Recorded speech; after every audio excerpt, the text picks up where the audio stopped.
नमस्कार, शुभ प्रभात। 11 मई 2025 का दिन आपके लिए मंगलमय हो, ये दिन आपके लिए शुभ हो, ऐसी मेरी कामना है।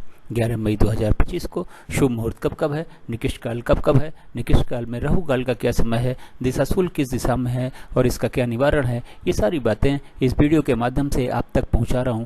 वीडियो में शुरू से आखिरी तक बने रहें, हो सकता है ये वीडियो आपके आज के दिन को मंगलमय बना दे। 11 मई 2025 को रविवार का दिन है और वैशाख माह के शुक्ल पक्ष की चतुर्थी तिथि है। चतुर्दशी तिथि 8:02 दोपहर 8:02 रात तक रहेगी। उसके बाद में पूर्णिमा लग जाएगी। मीराचार्य ने काल को 5 भागों में बांटा हुआ है। महंत काल सबसे अच्छा काल, उसके बाद अमृत काल, उसके बाद में बक्र काल। शून्य काल और राहु काल निकृष्ट काल हैं। इन दोनों समय काल में हमें कोई भी शुभ कार्य या नया कार्य नहीं करना चाहिए। यदि हमने कोई भी शुभ कार्य या नया कार्य इन दोनों समय काल में किया तो उसके सफल होने की संभावनाएं शून्य के बराबर रहती हैं। महंत काल और अमृत काल में वैसे तो आप कोई भी शुभ कार्य या नया कार्य कभी भी कर सकते हैं, लेकिन बेहतर रिजल्ट पाने के लिए, शीघ्र पूर्ण होने के लिए, निर्विघ्न पूर्ण होने के लिए और 100% सफलता पाने के लिए कहा यह जाता है कि युवा और प्रौढ़ के समय को चुनेंगे तो अच्छा रहेगा। बक्र काल में कहा यह जाता है कि यदि आपने कोई भी शुभ कार्य या नया कार्य शुरू कर दिया तो कार्य तो पूरा हो जाता है, लेकिन बहुत ही ज़्यादा दिक्कतों और परेशानियों के बाद में तो कोशिश करें कि बक्र काल में भी कोई शुभ कार्य या नया कार्य न करना पड़े तो बेहतर है। अगर किसी वजह से करना भी पड़ता है तो युवा और प्रौढ़ के समय को चुनेंगे तो अच्छा रहेगा।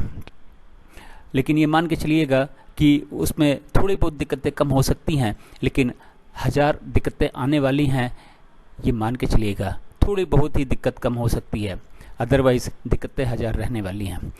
राहु काल फ्लोटिंग काल है। ये महंत काल, अमृत काल, बक्र काल और शून्य काल में पड़ सकता है। राहु काल यदि महंत काल, अमृत काल, बक्र काल में पड़ता है तो उस समय हमें कोई भी शुभ कार्य या नया कार्य नहीं करना चाहिए। उससे पहले यदि हमने कोई भी शुभ कार्य या नया कार्य शुरू कर दिया है तो कोई दिक्कत नहीं है, और हमारा कार्य अगर राहु काल के बीच के समय अवधि में कहीं पे भी समाप्त होता है तब भी कोई दिक्कत नहीं है।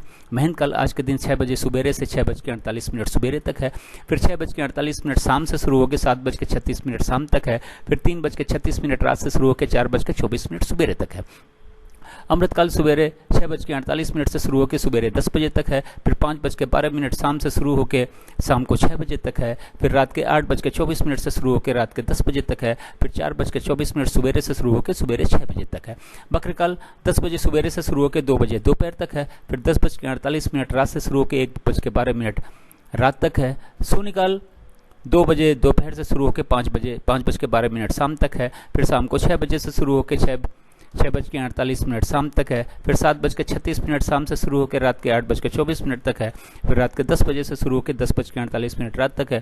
फिर 1:12 रात से शुरू होकर 3:36 रात तक है। राहु काल शाम को 4:30 बजे से शुरू होकर शाम को 6 बजे तक है। ये रहा 24 घंटे का समय के हिसाब से वितरण और विवरण। चार्ट को या तो नोट कर लें या तो डाउनलोड कर लें और आज के दिन के सारे शुभ कार्य इस चार्ट के अनुसार करें और अपने दिन को और कार्यों को सफल बनाएं। अब बात करते हैं कि इस चार्ट का उपयोग आप कहां कहां और कैसे कर सकते हैं। गृह प्रवेश, मुंडन, कोई नई कथा, नई हवन, नई पूजा या नामकरण का शुभ मुहूर्त अगर जानना हो तो चार्ट का उपयोग करें। चार्ट में शुभ मुहूर्त देखें, उस शुभ मुहूर्त में ही इन कार्यों को शुरू करें।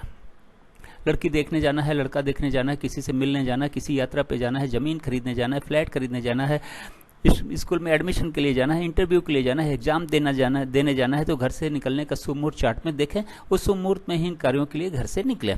किसी बिजनेस मीटिंग या बिजनेस नेगोशिएशन के लिए जाना है तो चार्ट देखें, चार्ट में शुभ मुहूर्त देखें। उस शुभ मुहूर्त में ही बिजनेस नेगोशिएशन या बिजनेस मीटिंग के लिए घर से या फिर ऑफिस से निकलें। अब बात करते हैं दिशाशूल। रविवार का दिन है। पश्चिम और दक्षिण पश्चिम की दिशा में दिशाशूल है। दलिया और घी का सेवन करने के बाद में घर से निकलें, लेकिन दिन होता है 24 घंटे का, सुबह 6 बजे से लेकर अगले दिन 6 बजे तक।